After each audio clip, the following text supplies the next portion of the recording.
ऐसे सूर्यवंशी राजाओं का वर्णन श्रवण करा रहे हैं जो अंत में भक्ति योग से ही जीवन भर ऐश्वर्य से युक्त रहे, परंतु उस ऐश्वर्य में निर्लेप भाव से, निष्काम भाव से प्रवृत्त होने के कारण अंत में उनकी ये वासना भगवत भक्ति की, भगवान के भाव की वासना बनी रही, जिसके कारण भक्ति योग से युक्त होकर के उन्होंने अपने प्राणों को भगवान को समर्पित किया। भगवान के भाव योग में स्थित होने के कारण भाव की पराकाष्ठा से भगवान के नित्य लीला में उनका प्रवेश होना संभव हुआ। इसी तरह एक राजा थे सुदास। सुदास अपनी सेवा भाव के लिए प्रसिद्ध थे। राजा होते हुए भी वो सेवा भाव उनका था। जो रोग से आक्रांत हैं उनकी भी सेवा करना, जो अभावग्रस्त हैं उनकी भी सेवा करना। अपनी सेवा की तो किसी से अपेक्षा करते ही नहीं थे। राजा होते हुए अपने ऐश्वर्य का उनको अहंकार नहीं था, मोह नहीं था। उनकी इस निष्ठा को देख करके बहुत से जो राजा हैं वो उनके अधीन हो करके उनकी जो इस प्रकार भागवत धर्मों की भावना है, राजा होते हुए ही सेवा धर्म परम गहनो योगी नाम अप्यगम्या। सेवा धर्म का जो स्वरूप है इतना आसान नहीं है, बड़ा गहन है। क्योंकि सेवा करने में जब हमारी बुद्धि होती है तो उसमें सेवा में जब तक निष्कामता नहीं होती, निष्प्रिय रूप से नहीं होती, स्वार्थ बुद्धि से रहित होकर के सेवा नहीं होती, तब तक सेवा का जो स्वरूप है उसको करते हुए भी वास्तव में हम सेवा नहीं कर पाते। भगवान की सेवा ये चराचर जगत की सेवा है, दरिद्र नारायण की सेवा है, रुग्ण लोगों की सेवा है। इस सेवा करने में अपने चित्त को, मन को अहंता और ममता से रहित करना पड़ता है। देखा कि ऐसे राजा जो सबकी सेवा करने में रहते हैं, इन्हें अपने राजा होने का, ऐश्वर्य प्रधान स्थिति का जरा भी गर्व नहीं है। परंतु कुछ ऐसे भी राजा थे जो उनके इस वृत्ति से उनको जलन होती थी, ईर्ष्या होती थी। शास्त्र कहता है ऋषि महर्षि भी जो त्रिकालदर्शी हैं, जिनको सभी के प्रति मैत्री भाव है, किसी से शत्रु भाव नहीं है, ऐसे महापुरुष भी कभी कभी एकांत सेवन करने में ऐसे जीव उनके हो जाते हैं विरोधी, जो उन पर भी कुछ आपत्तिजनक व्यवहार करते हैं। ऐसे ही सुदास के कुछ ऐसे भी ईर्ष्या द्वेष वाले राजा थे जो कहते हैं ये अपनी ऐश्वर्य, अपनी यश और कीर्ति का विस्तार करने के लिए इसने एक नया उपाय सूझा है। ऐसे राजाओं ने इस प्रभाव से रहित करने के लिए, उनके इस महिमा से उनको रहित करने के लिए कुछ षड्यंत्र किया, जिस षड्यंत्र में उन्होंने राजा के पाचकों पर अपना प्रभाव डालना चाहा। पाचकों को कहा कि देखो तुम इतने समय हो गया, तुम्हारे पूर्वज भी पाचक कार्य करते हुए उनकी देह यात्रा समाप्त हो गई, कोई तुमने ना संग्रह कर पाया। अब तुम यदि हमारी बात को मानोगे तो तुम्हें इतना प्रभुत ऐश्वर्य देंगे कि आने वाली 7 पीढ़ियां बिना परिश्रम के तुम्हारे निश्चिंत होकर के अपने योगक्षेम का वहन करती रहेंगी। उनके प्रलोभन में आकर के उन्होंने उनके अनुरूप, उनके निर्देशानुसार कार्य किया। ऐसे राजाओं को ये बोध था कि इनको गुरुदेव वशिष्ठ के प्रति बड़ा प्रेम है और जब भी आते हैं अपने हाथों से उनकी सेवा करते हैं। जब भी वो गुरुदेव आएंगे तो उन्होंने सोचा कि पाचकों को निषिद्ध वस्तुओं से युक्त भोजन बने, जिसके कारण वशिष्ठ जी इन पर क्रुद्ध हों तो इनका जो इतना ऐश्वर्य है, यश और कीर्ति का विस्तार सब धूली दूसरित हो जाएगा। ऐश्वर्य, यश और कीर्ति का प्रसार करने में तो बहुत तन्मयता की आवश्यकता है, परंतु उससे रहित होने में बहुत से ऐसे साधन जुट बन जाते हैं जिसके अनुसार हम ना करते हुए भी, ना चाहते हुए भी उस स्थिति को प्राप्त हो जाते हैं। जब उनका षड्यंत्र सफल हो गया तो वशिष्ठ जी जिस दिन आए तो उनको उसी प्रकार निषिद्ध वस्तुओं का भोजन प्राप्त हुआ। जब सूरदास ने उनके मुखाकृति को देखा गुरुदेव की, तो उन्हें पूछा कि हे भगवान, आप कुछ विचार में हो? गुरुदेव ने कहा कि आज भोजन में हमें लगता है कुछ निषिद्ध पदार्थ हैं, अपने पाचकों को जरा प्रस्तुत करो। जाकर देखा पाकशाला में, वो तो पहले ही अपना पुरस्कार स्वीकार करके प्राप्त करके अंतर्हित हो चुके थे। वशिष्ठ जी ने कहा कि सुदास, ऐसी भी सेवा क्या है? तुम्हारी पाकशाला में क्या हो रहा है, क्या बन रहा है, ये भी तुम्हें बोध नहीं है। शूद्र की योनि प्राप्त करो। परंतु वो निष्पाप थे। वशिष्ठ का शाप भी उनके लिए वरदान के रूप में सिद्ध हुआ। कभी उनकी बुद्धि अधर्म में नहीं रही, कभी किसी का हित नहीं चाहा उनके सेवा भाव से संतुष्ट होकर के भगवान वासुदेव लीला पुरुषोत्तम श्री कृष्ण भगवान वासुदेवेति यम गणंती सातदा अपने शिव चरणों की भक्ति भाव की पराकाष्ठा दे करके ऐसे सूरदास का भी जो जीवन का जो प्रयोजन है पूर्ण हुआ। इसी प्रकार खट्वांग राजा हुए, जो देवताओं के कार्य में इतने तन्मयता से लगे रहे कि उनके शरीर की अंतिम स्थिति नज़दीक आ गई। पूछा देवताओं से, बृहस्पति जी से, देवगुरुओं से।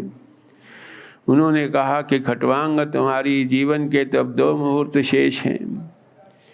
24 मिनट का एक मुहूर्त होता है, 2 मुहूर्त यानी 1 घंटे से भी कम। इसी में तुम अपना कल्याण सोच लो, कैसे तुम अपना कल्याण करोगे। 1 मुहूर्त में उन्होंने सब कुछ जो भी संग्रह परिग्रह था अभावग्रस्त लोगों में वितरण कर दिया, और दूसरे मुहूर्त में अपने भगवान के साथ युक्त होने के लिए चित्त वृत्ति को भगवान में लगा करके जीवन की जो साधना है, जो निष्काम भाव से दूसरों के सेवा में लगे रहे, भगवान ने भी उनके भावना से प्रसन्न हो करके उनको भक्ति योग भाव योग की प्राप्ति करने से उनका कल्याण हुआ, भागवती गति की प्राप्ति हुई। इनके दीर्घ हुए, उनके रघु से अज के दशरथ, और दशरथ की ही अंतिम क्षणों में ही अंतिम स्थिति 4थे आश्रम में जा कर के कहीं इनको भगवान अवतरित हुए। इनके यहाँ पुत्रेष्टि याग करने के प्रभाव से इनका भगवान राम लक्ष्मण भरत शत्रुघ्न, अभी शैशव अवस्था ही थी भगवान की कि उस विश्वामित्र जी आकर के नारायण हरि करते हैं। गुरुदेव जी उनके विशिष्ट जी बैठे हुए। दशरथ पूछते हैं गुरुदेव से कि विश्वामित्र, हमारे पूर्वजों को इनसे कष्ट हुआ, हमने ऐसा सुना है, कहीं वही पुनरावृत्ति तो नहीं होगी। वशिष्ठ जी ने कहा ऐसी कोई बात नहीं है। अब तो ये चराचर जगत को भगवान का स्वरूप देखते हुए सत्कार्य में लोगों के कल्याण के लिए यज्ञ याग आदि करते हैं, शुभ कर्म करते हैं। अब इनकी ऐसी बात नहीं है। असुर उनमें विघ्न डालते हैं तो उसकी रक्षा के लिए ही यहाँ आए हैं। वशिष्ठ जी ने अनुमोदन किया। राम और लक्ष्मण उनके साथ जब यज्ञ की रक्षा के लिए उनको नियत किया तो मारीच उस यज्ञ में विघ्न डालने के लिए प्रस्तुत हुआ। भगवान राम ने इस प्रकार बाण का अनुसंधान किया कि वो जाकर के सीधा रावण की लंकापुरी में रावण के सानिध्य को प्राप्त हुआ। अपनी गोदी में आए हुए उस मारीच को देख करके इस प्रकार बाण का संधान करना कि तुम्हारी मृत्यु भी नहीं हो और रावण को भी ये चेतना जागृत हो कि अब तुम्हारा जो अंत है समीप ही आ गया है। जब भगवान ने अपने विश्वामित्र जी के कार्य की, यज्ञों की रक्षा की, संदेश प्राप्त हुआ मिथिला नरेश जनक जी का कि हमारे यहाँ शुभ कार्य हो रहा है, जगत जननी सीता का स्वयंवर हम रख रहे हैं। शिव जी का जो धनुष है, जो भी उसको उठा करके उसके 2 खंड करेगा, ऐसे बलशाली राजा को हमारी सीता वर्ण करेगी। उनका संदेश सुन करके विश्वामित्र जी भगवान राम और लक्ष्मण को साथ ले करके जब जनकपुरी में पहुंचते हैं, जिसने भी भगवान को देखा सब मंत्रमुग्ध हो करके यही अपेक्षा करते हैं कि भगवान के साथ ही जगत जननी सीता का संयोग हो, जिसके कारण भगवान हमारे यहाँ आते जाते उनके दर्शन हो जाएंगे। देश देशांतरों के राजा अपनी बल, अपना पौरुष दिखाने के लिए वहाँ एकत्र हुए थे, परंतु कोई भी उस कार्य को पूर्ण नहीं कर सका।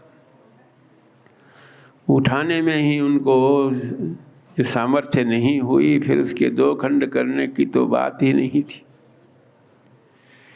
जगत जननी सीता को इस प्रकार जो शक्ति और पौरुष संपन्न राजाओं के अभाव को देख करके कुछ चिंता सी होने लगी महाराजा जनक को। उनको चिंतातुर देख करके विश्वामित्र जी ने भगवान राम से निवेदन किया, अब तुम ही इस कार्य को करो। भगवान राम अपने आलादमी शक्ति का स्मरण करते हुए उठे। आलादमी शक्ति की कृपा से ही भक्ति शास्त्र के आचार्य कहते हैं कि वो जो धनुष था पुष्प की तरह हल्का हो गया, उठाया 2 खंड कर दिया। उसकी ध्वनि को सुन करके परशुराम जी भी कहीं से पधारे और कहने लगे, हमारे शिव जी का धनुष तुमने तोड़ा, बड़ा अपराध हुआ ये तो। परंतु लक्ष्मण के आदान प्रदान से उसे लगा कि ये भगवान राघवेंद्र सरकार अवतारों के परम अवतार स्वयं भगवान हैं। लज्जित होकर के परशुराम जी ने कहा कि मेरे से भूल हुई, मैं आपके लीला का रहस्य नहीं समझ। इस प्रकार जनक जी ने सोचा कि ये अवसर है, दशरथ जी को संदेश भेजा जाए कि भरत और शत्रुघ्न को भी साथ लाएं, चारों भाइयों का एक साथ पाणी ग्रहण संस्कार हो जाएगा। विधिवत चारों भाइयों को अपनी अपनी शक्तियों की प्राप्ति हुई। अयोध्यापुरी में ले जा करके सभी को बड़े आनंद की प्रतीति हुई। किसी समय भरत और शत्रुघ्न जब ननिहाल में थे तो दशरथ जी ने सोचा कि भगवान राघवेंद्र सरकार को ही प्रजा पालन का कार्य सौंप दिया जाए। स्वयं भगवान का भजन करने के लिए अब मुझे अवकाश मिलना चाहिए। वशिष्ठ जी से पूछा, वशिष्ठ जी आपकी क्या राय है? वशिष्ठ जी ने कहा कि इसमें देरी नहीं होनी चाहिए, शुभ से शीघ्रम, शुभ कार्य को जल्दी ही कर लेना चाहिए। मुहूर्त निकाला, सब तैयारियां शुरू हो गई, परंतु देवताओं को ये अभिष्ट नहीं था कि भगवान एक देश के होकर के रह जाएं। उन ऋषि महर्षियों को भी भगवान के दर्शन की, भगवान के लिए जो साधना, उनको भी प्रतीक्षा रहती है। जो श्रुति कन्याएं हैं, जो मुनियों के बालिकाओं के रूप में भगवान के रूप माधुरी का दर्शन करने के लिए उत्सुक हैं, उनको किस प्रकार ये फल प्राप्त होगा? असुरों का संहार तो भगवान संकल्प से भी करते हैं, परंतु जो भक्तों के हृदय में भगवान की दृढ़ भावना है, उसको तो भगवान दर्शन देकर ही कृतार्थ करेंगे। ऐसे देवताओं ने सोच करके सरस्वती जी से प्रार्थना की, सरस्वती भगवती आप ही कुछ ऐसा उपक्रम करो जिससे भगवान उस राज्य को स्वीकार ना करके देश देशांतरों में, लोक लोकांतरों में वनगमन करने का निश्चय करें। सरस्वती जी ने मंथरा को प्रेरित किया और मंथरा जो कैकेयी की दासी थी, उसने इस प्रकार कैकेयी को समझाया कि देखो तुम्हारे भरत जी नहीं थे, शत्रुघ्न नहीं थे, तभी महाराजा दशरथ ने ये कार्य करने की सोची। तुम्हें 2 वरदान दिए थे किसी समय जब देवासुर संग्राम में दशरथ जी का रथ, उसके पहिए विक्षत हो गए थे, तुमने अपनी उंगली से उसकी रक्षा की थी। क्षत विक्षत तुम्हारी उंगली हो गई। उस समय उन्होंने कहा था, दशरथ जी ने 2 वरदान देते हैं, जब चाहे तुम स्वीकार कर लेना। ऐसे अपने 2 वरदानों को ये समय है तुम उनसे मांग लो। उसमें भरत जी को राज्य और भगवान को 14 वर्ष का वनवास। जहाँ स्वयं सरस्वती जी प्रेरणा स्रोत हो, तो कैकेयी को इस प्रकार अपने दशरथ से निवेदन करने के लिए कोई संकोच नहीं हुआ। कोप भवन में अपने अलंकरणों को त्याग करके जब सुना दशरथ जी ने, जा कर के मनाने की कोशिश की, परंतु उन्होंने जब अपने 2 वरदान मांगे तो सुन करके उनको बड़ा आश्चर्य हुआ कि कहाँ तो तुम्हें भगवान राघवेंद्र सरकार से इतना प्रेम था, कहाँ तुम उनको 14 वर्ष का वनवास देने के लिए। जहाँ तक तुम्हारे भरत की बात है वो तो स्वीकार्य है, उसमें तो कोई बात नहीं।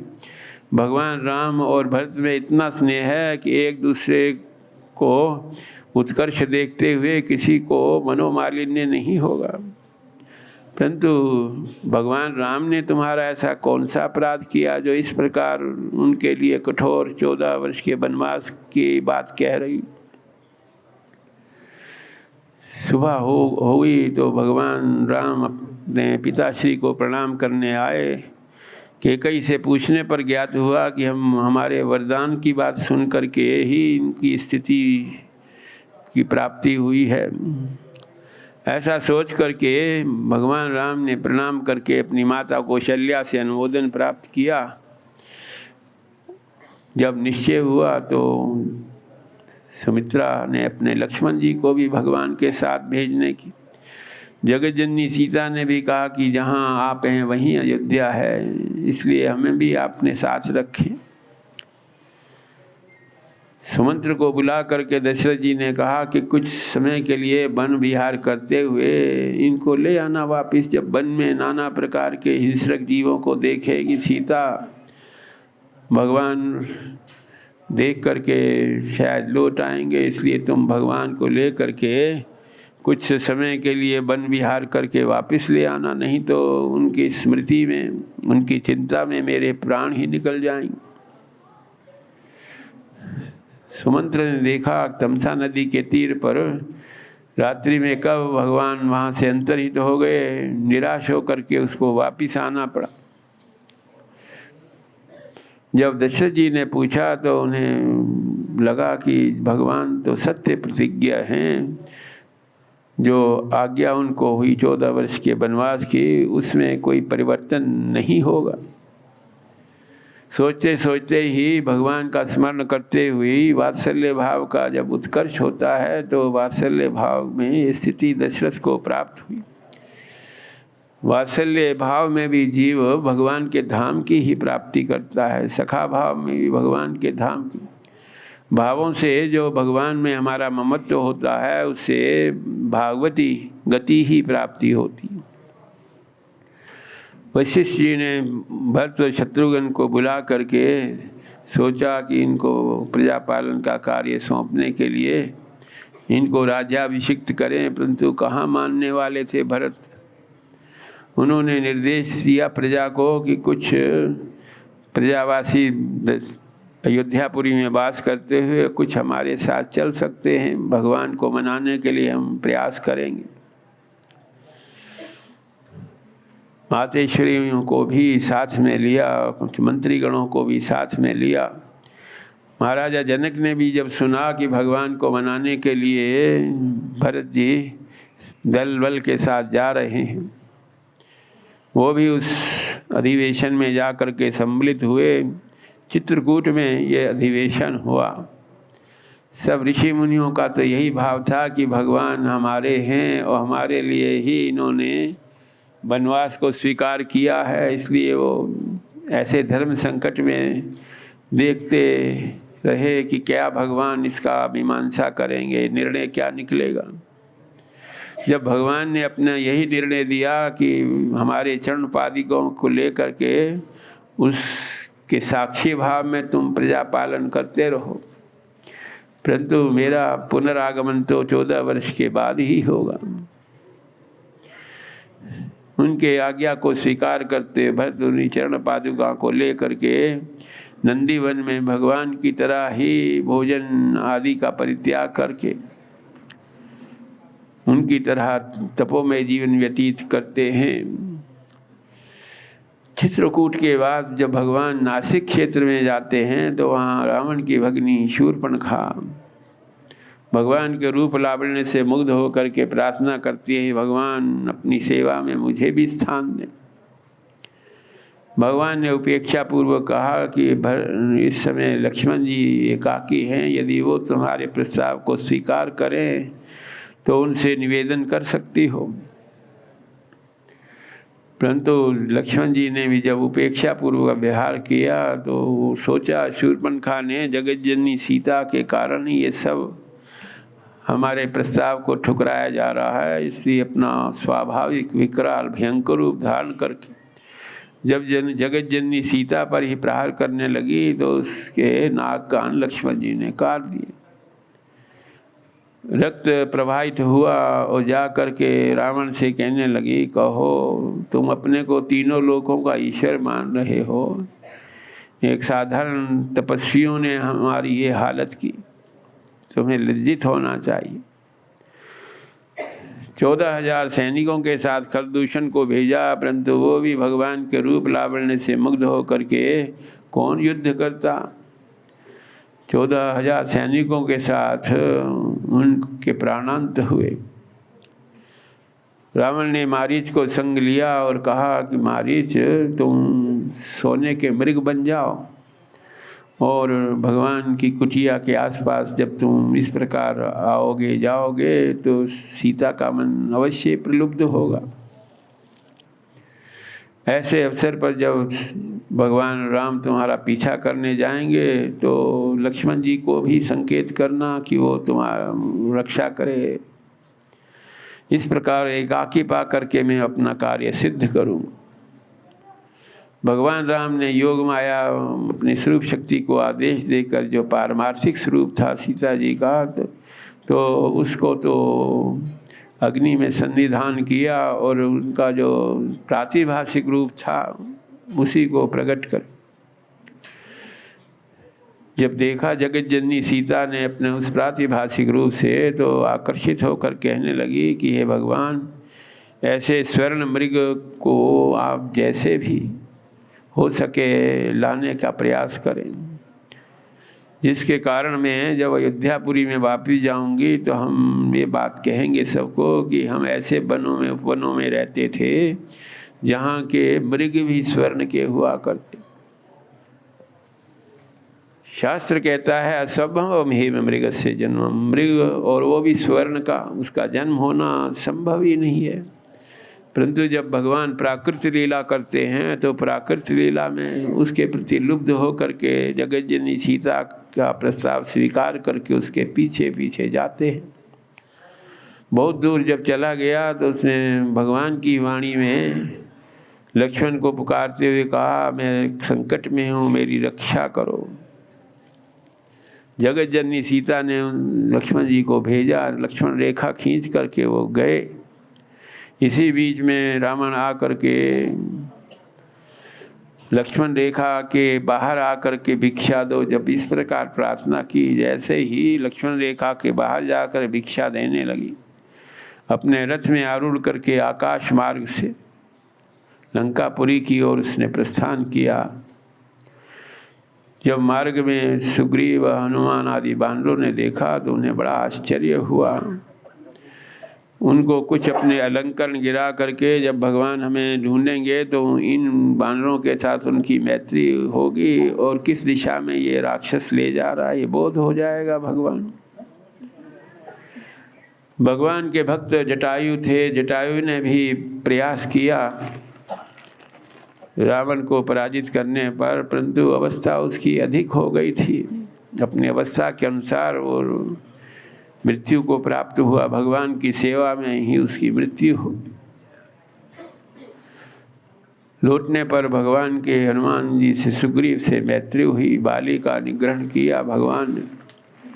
बाली ने अंत समय में अंगद अपने पुत्र को ही भगवान को समर्पित करते हुए कहा, ये आपकी ही सेवा में रहेगा, आप इस पर ध्यान रखना, कृपा करना।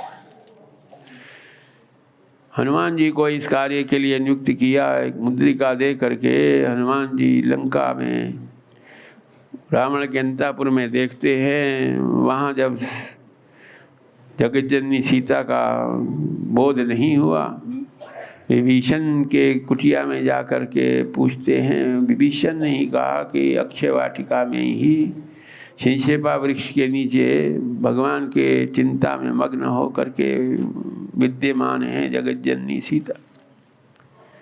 वहाँ जाकर देखते हैं हनुमान जी तो भयंकर राक्षसियाँ रावण के साथ सीता को डराने के लिए विद्यमान हैं। रावण भी उन्हें कहता है कि 1 मास का तुम्हें और समय दिया जाता है, यदि हमारे प्रस्ताव को स्वीकार नहीं करोगी तो यही चंद्रहास तलवार से तुम्हारी गति हो जाए। रावण के चले जाने पर त्रिजटा ने सबको संकेत किया कि अब तुम्हारे दिन बहुत थोड़े हैं, इसलिए जगज्जननी सीता से दुर्व्यवहार से बचने का प्रयास करो। हनुमान जी ने भी आकर के भगवान का कार्य करने के लिए उनको मुद्रिका दिखा करके भगवान के दूत के रूप में अपना परिचय दिया। उनके इस रूप को देख करके बड़ा आश्चर्य हुआ जगज्जननी सीता को। हनुमान जी ने कहा, हे जगज्जननी, तुम्हारी स्थिति को देख करके मुझे लग रहा है कि अधिक काल तक तुम्हें ना यहाँ रखा जाए, इसलिए मैं स्वयं ही तुम्हें भगवान के श्री चरणों की प्राप्ति के लिए ले चलता हूँ। परंतु जगज्जननी सीता ने भगवान ही आकर के ये कार्य करें, इसी में उनकी शोभा है। आज्ञा प्राप्त करके जो फल खाने की इच्छा से उन्होंने उस वाटिका में जा कर के कुछ फल खाए, कुछ वृक्ष तोड़े। जब रावण का पुत्र उसमें व्यवधान डालने लगा तो उसका भी उन्होंने संहार कर दिया। मेघनाथ को भेजा। मेघनाथ ने सोचा कि हनुमान जी से बल और शक्ति का प्रयोग तो नहीं होगा, ब्रह्मास्त्र का प्रयोग कर लिया जाए। ये ब्रह्मास्त्र अंतिम उपयोग है। जब हमारे शस्त्र बेकार हो जाते हैं तो ब्रह्मास्त्र का प्रयोग, ब्रह्म अस्त्र का मर्यादा रखते हुए भगवान हनुमान जी बंधन में तो आ गए।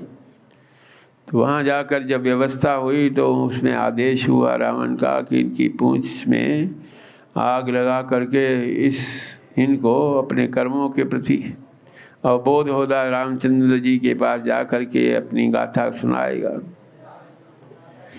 परंतु उनका संकल्प पूर्ण नहीं हो सका। हनुमान जी ने समग्र लंकापुरी को अग्नि से युक्त करके भगवती जानकी जगज्जननी सीता के सानिध्य में आकर के उनसे आज्ञा प्राप्त की कि हे मातेश्वरी, मैं आपके संदेश को अवश्य भगवान के पास शीघ्र ही इस रावण की जो गति है, इसकी देह प्राणांत हो जाएंगे, इसलिए आप निश्चिंत रहें। हनुमान जी के बाद एक बार अंगद जी को भी भेजा रावण का संदेश देने के लिए, परंतु रावण और पूरे जो लंका में वास करने वाले असुर उनके चरणों को हिलाने का कार्य भी नहीं कर सके। ऐसे अंगद भगवान के महिमा का विस्तार, भगवान की महिमा को अवगत कराते हुए मंदोदरी ने कहा कि जब हनुमान जी जैसे, अंगद जैसे उनके पास बानर हैं, सेनापति हैं, अभी भी तुम्हें अवसर है, अपनी बुद्धि को जो भ्रमित कर रहे हो, जगज्जननी सीता को समर्पित करो।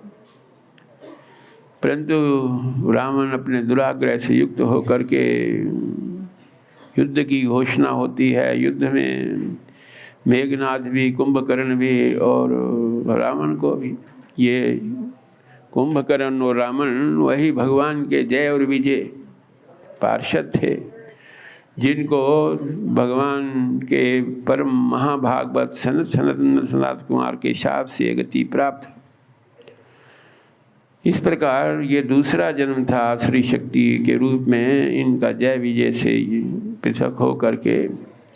तीसरे जन्म में यही शिशुपाल और दंतवक्त्र, जिनको भगवान अपने द्वारका धाम की लीला में इन जो जीवन यात्रा है पूर्ण करके पुनः अपने पूर्व रूप में इनको प्रतिष्ठापित करते हैं। भगवान हतारी गतिदायकत्व है, असुरों का संहार करते हुए भी उनको अपना धाम देते हैं। जगत जननी सीता को शीशपा वृक्ष के नीचे से अग्नि परीक्षा करते हुए जब हनुमान जी को संदेश प्राप्त होता है भगवान का कि तुम पहले ही जा कर के अयोध्या वासियों को, भरत जी को ये संकेत करो, भगवान अपने समय के अनुसार अवश्य पधारेंगे। पुष्पक विमान पर विराजमान हो करके लंकापुरी का राज्य विभीषण को सौंप करके भगवान अयोध्यापुरी में प्रस्थान करते हैं। जब भरत जी ने सुना तो अपनी नंदी ग्राम से, जहाँ उनकी तपस्थली है, साधना स्थली है, अपने मस्तक पर भगवान की चरण पादिकों को ले करके प्रजाजनों के साथ, आचार्य वशिष्ठ के साथ भगवान का अभिनंदन करने के लिए पधारते हैं अयोध्या के प्रधान द्वार पर। मातेश्वरी के दर्शन करते हैं, भगवान हृदय से लगाते हैं। कौशल्या, कैकेयी और सुमित्रा। वशिष्ठ जी ने शुभ अवसर पर उनको प्रजा पालन का कार्य सौंपा। यद्यपि त्रेता युग में भगवान का अवतार हुआ, परंतु त्रेता युग में रहते हुए भी जो युग है सतयुग की तरह, उसमें किसी को किसी प्रकार की ना आधि है ना व्याधि है। जहाँ भगवान स्वयं ही विराजमान हैं वहाँ जरा अथवा ग्लानि नहीं है, दुख शोक भय नहीं है। अपने इच्छा से ही हम अपने देह को विसर्जन कर सकते हैं। जब तक हमें इच्छा नहीं है तो भगवान का स्मरण करते हुए काल का प्रभाव नहीं रहेगा। जगत जननी सीता भी भगवान की सरलता से उनकी सेवा करते हुई अपने स्वभाव से धिया हिया च भावज्ञा भर्तु सीताहरण, आराधनी शक्ति के साथ युक्त हुए, प्रजा पालन करते हुए किसी समय भगवान मर्यादा पुरुषोत्तम राम ने सोचा कि हमारे बारे में प्रजा क्या सोचती है, देखना चाहिए। मध्य रात्रि में ही किसी कुटिया के पास से गुजरते हैं तो वहाँ एक धोबी रजक अपनी पत्नी से कहता है कि मुझे राम नहीं समझना, जो इतने काल तक रावण के यहाँ रही सीता और फिर भी उन्होंने स्वीकार कर लिया। रामो ना हम भजे पुनः, अब मैं तुम्हें स्वीकार नहीं करूँगा। सुन करके उन्हें लगा कि एक साधारण जीव भी, साधारण मानव जो इतना विवेक रखता है, उसकी राम के प्रति इस प्रकार धारणा है। प्रातःकाल वशिष्ठ जी को बुलाया, भरत, शत्रुघ्न, लक्ष्मण जी को बुलाया। लक्ष्मण जी को इस कार्य के लिए आदेश दिया कि इनको वाल्मीकि के आश्रम में स्थापित करने के लिए ले जाओ। स्थापित करने का वाल्मीकि के आश्रम में और कई प्रयोजन भी थे, जिसमें एक ये भी था कि जगत जननी सीता के होने वाले जो लवकुश बालक हैं वो वाल्मीकि के आश्रम के संस्कारों से युक्त हों। एक और भी कारण था कि जगत जननी सीता की भी इच्छा थी कि वनवास काल में तो मैं महापुरुषों का संग नहीं कर पाई, या मुझे ऐसे महापुरुषों के संग की भी प्राप्ति होगी।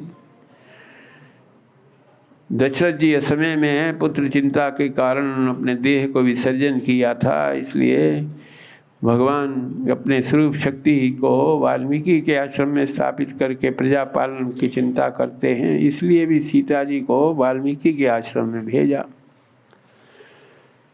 लक्ष्मण जी जब देखते हैं कि अब सीता जी को भगवान का आदेश बता देना चाहिए।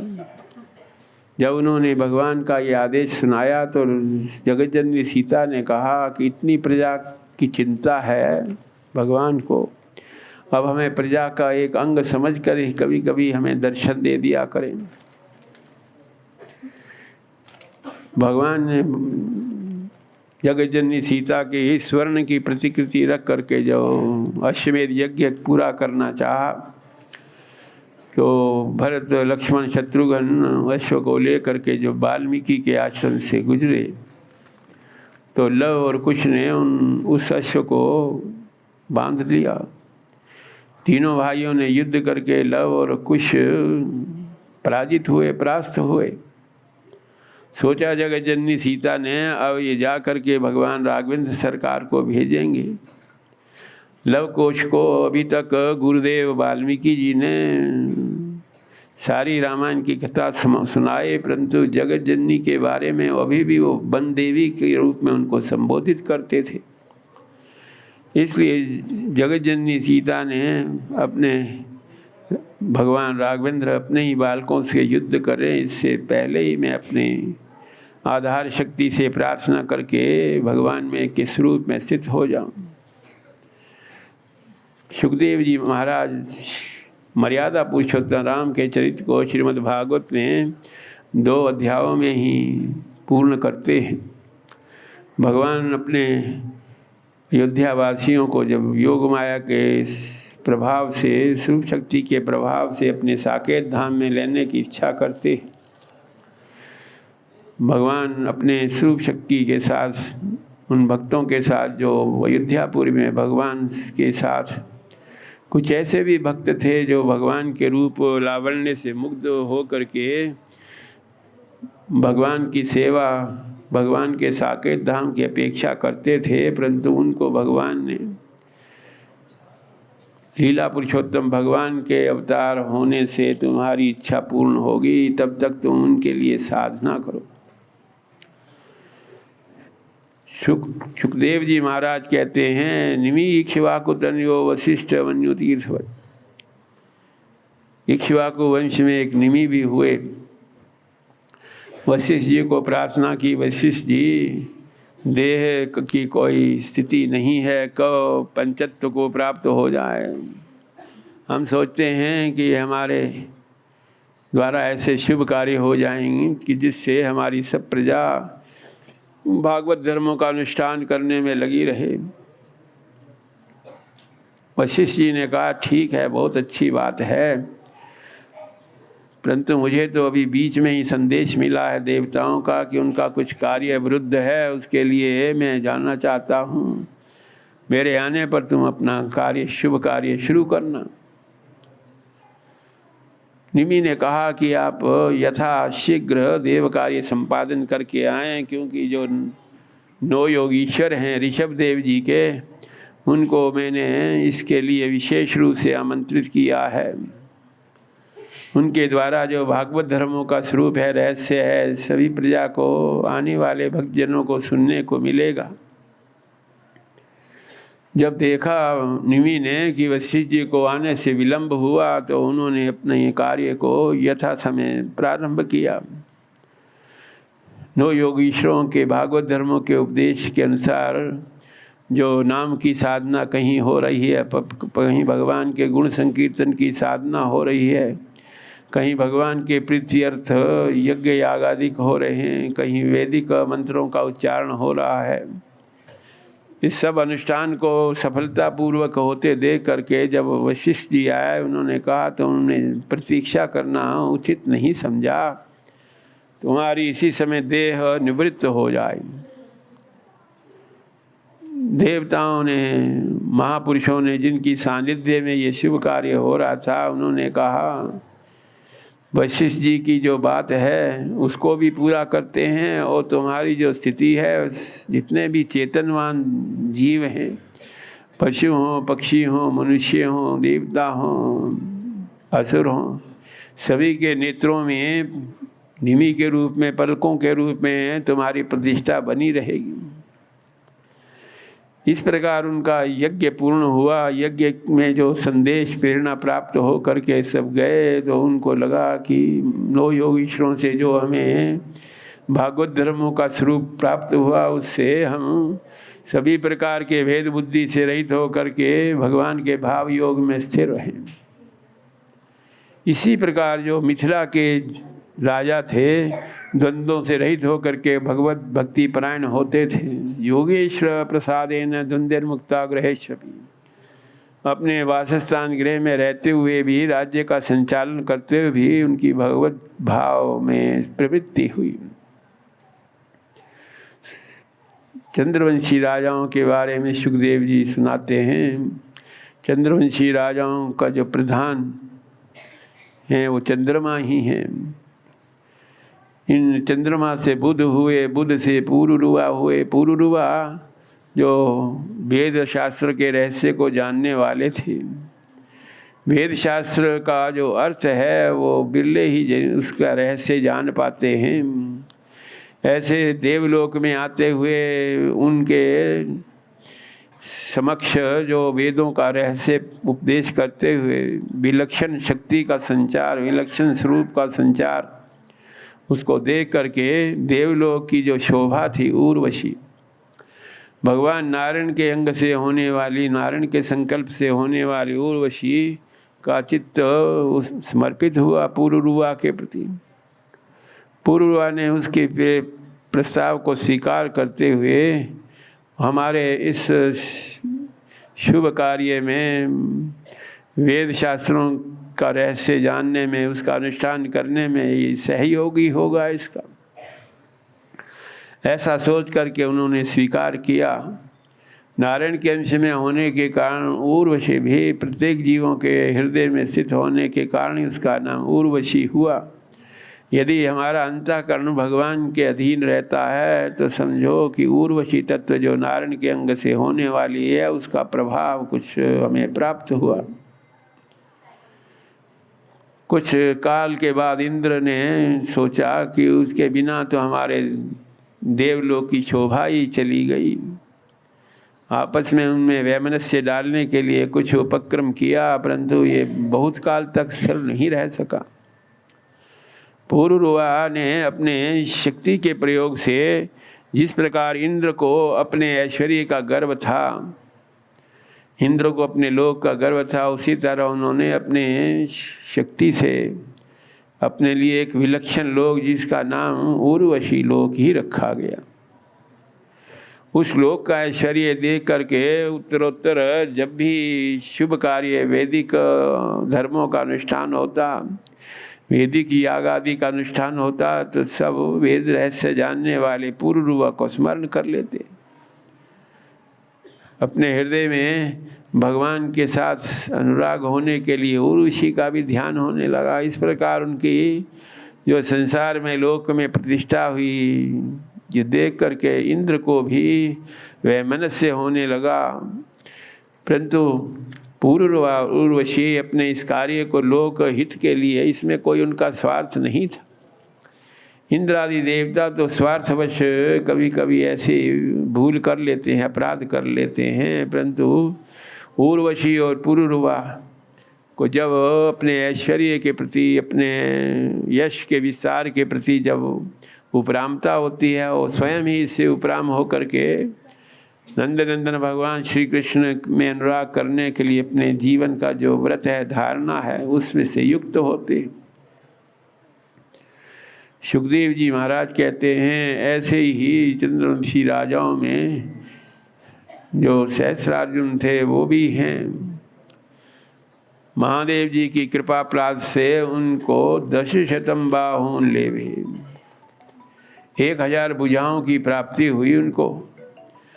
1000 भुजाओं से वो भगवान महादेव की सेवा और अपने अलौकिक शक्ति के प्रभाव से विचरण करते हुए कभी जरा जो जमदग्नि जी हैं उनके आश्रम में जा कर के सेना के सहित उन्होंने डेरा डाला, और जमदग्नि ऋषि ने कामधेनु गाय जो उनको समुद्र मंथन के समय देवताओं ने और असुरों ने प्रदान की थी, ये उसका प्रभाव था, जिसके कारण लक्षाधिक सेना साथ थी सहस्रार्जुन के, और उसके बावजूद भी सबकी व्यवस्था उन्होंने की, सबको भोजन की व्यवस्था, सबको स्थान देने की व्यवस्था, सबके लिए जल आदि की व्यवस्था उन्होंने की। जब विदा होने लगे तो पूछा, गुरुदेव जमदग्नि जी, आपने बिना किसी पाचक के, बिना किसी सामग्री के हम सब की सेवा की, इसका क्या रहस्य है? जमदग्नि जी ने कहा कि ये तो भगवान की ही महिमा है। भगवान ने देवताओं और असुरों को संधि करके एक साथ एक मंच पर ला करके जब समुद्र मंथन किया, उसमें पहले रतन के रूप में ही ये कामधेनु गाय की प्राप्ति हुई, जो हमें समर्पित की गई। ये उसी का प्रभाव है। सहस्रार्जुन ने कहा कि आप तो निवृत्ति परायण हो, आप को किसी यश की प्राप्ति की इच्छा नहीं है, संसार की कोई वासना का प्रभाव आप पर नहीं है। आप स्वीकृति दें तो हम ही इसको अपने यहाँ ले जाते हैं। हमारे यहाँ तो प्रतिदिन हजारों राजा, उनकी प्रजा, कोई ना कोई प्रपंच आयोजन होता ही रहता है। मौनम स्वीकृति लक्षणम, उन्होंने इसके लिए स्वीकृति भी नहीं दी और निषेध भी नहीं किया, तो सोचा इसको ले ही चलते हैं। जब परशुराम जी आकर के सुनते हैं कि ऐसे भी राजा हैं जो महापुरुषों को, तत्वदर्शी ऋषि मुनियों की संपत्ति पर जिनकी दृष्टि रहती है, ऐसा सोच करके उन्होंने 21 बार ऐसे धार्मिक राजाओं का संहार करने के लिए व्रत लिया। अपने व्रत की पूर्ति के बाद पिताश्री के पास आकर कहने लगे, हे आपको तो एक सहस्रार्जुन ने अपने जो स्वार्थ बुद्धि का परिचय दिया था, मैंने ऐसे ढूंढ ढूंढ करके धार्मिक राजाओं का संहार किया। जमदग्नि ऋषि ने कहा, परशुराम हो सकता है इसमें तुम्हारे से भूल भी हो गई हो, अपराध भी हो गया हो। जिसको तुम धार्मिक समझते हो वो उतना धर्म से रहित नहीं हो, इसलिए तुम 1 वर्ष तक तीर्थ यात्रा करो। तीर्थ यात्रा करके 1 वर्ष तक निरंतर आकर के पिताश्री से प्रार्थना करने लगे, आपके अनुसार मैंने अपने पापों के प्रायश्चित के लिए तीर्थ यात्रा का अनुष्ठान पूर्ण किया।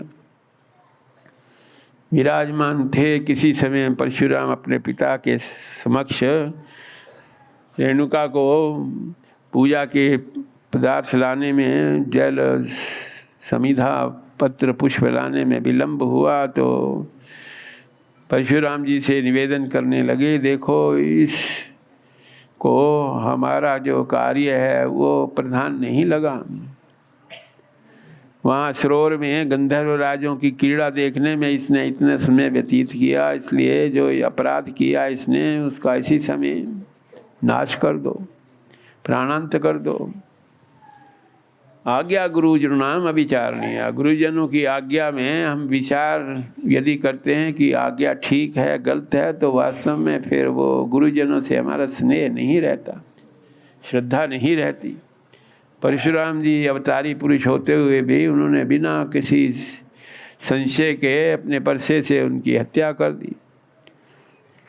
जमदग्नि जी ने कहा कि कहो परशुराम जी, तुमने जरा भी विवेक नहीं है कि अपनी माता को तुमने हत्या कर दी, मांगो क्या वरदान मांगते।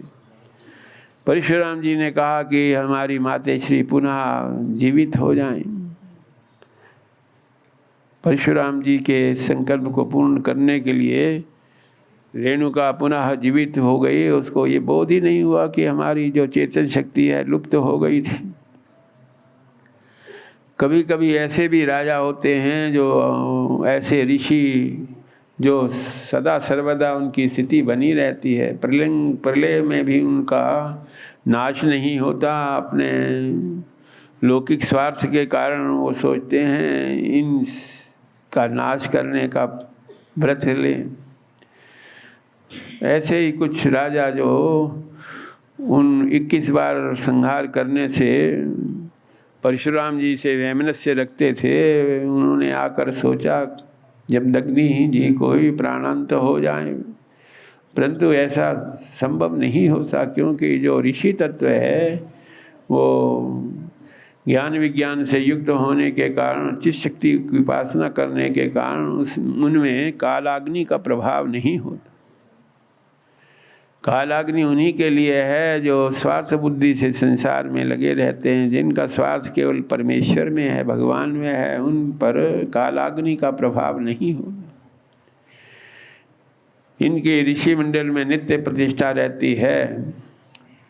सुखदेव जी महाराज कहते हैं कि ऐसे चंद्रवंशी राजाओं में ययाति भी थे।